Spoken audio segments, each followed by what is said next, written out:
કેમ છો ફ્રેન્ડ? જય શ્રી કૃષ્ણ. હું છું કિરણ પાનસુરિયા. કિરણ કિચન સ્ટુડિયોમાં આપનું સ્વાગત છે. તો આજે આપણે છૂટી ફાડા લાપસી બનાવીશું. એ પણ આપણે કડાઈમાં બનાવીશું.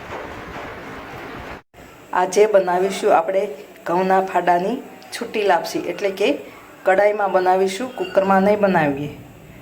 તો મારો વિડીયો લાઈક કરજો, શેર કરજો, ચેનલને સબસ્ક્રાઈબ કરજો, બેલ આઇકોન દબાવવાનું ભૂલતા નહીં અને કમેન્ટમાં લખજો મારી રેસીપી કેવી લાગી. આ અડધો વાટકો મેં ઘઉંના ફાડા લીધા છે, તો આપણે ઘીમાં શેકી લઈશું. કડાઈમાં મેં ઘી લીધું છે, તો આપણે હવે અમે શેકી લઈશું.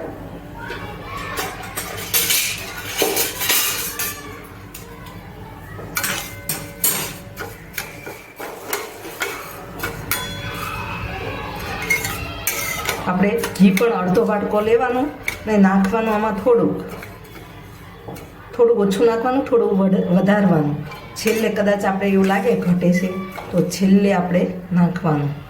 તો આપણે હવે આ ફાડા શેકી લઈશું. આપણે જેટલા ફાડા લીધા છે એટલું ગણું, આપણે 4 ગણું આપણે આમાં પાણી ગરમ કરીશું. તો હું પાણી ગરમ થવા મૂકું છું 4 ગણું.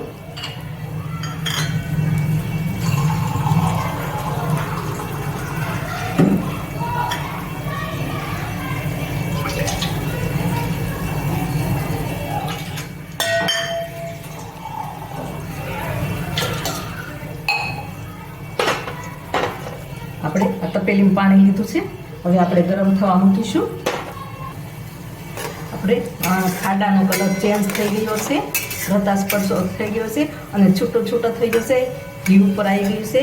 તો હવે આપણે પાણી ઉકળી ગયું છે, તો હવે આપણે આમાં પાણી નાખીશું.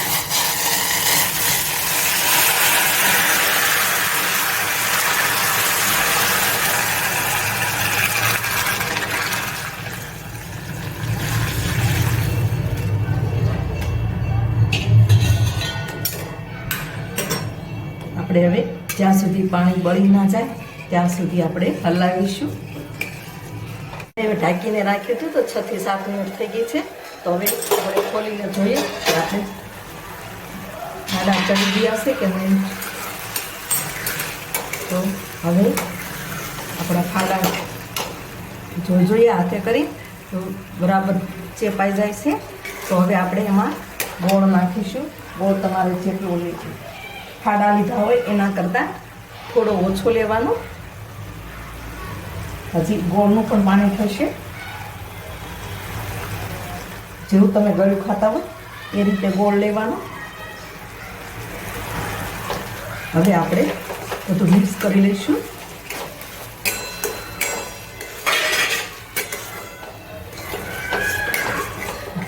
ગોળનું પાણી થાય એ બળે ત્યાં સુધી આપણે હલાવીશું. આપણે થોડું પાણીની જરૂર પડી હતી, કારણ કે ફાડા બહુ જાડા છે ને એટલે.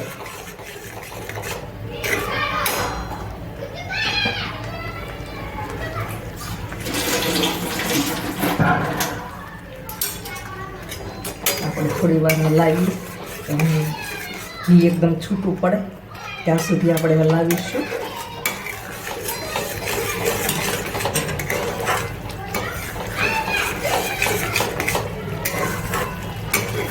આપણે આજે છૂટી બનાવી છે.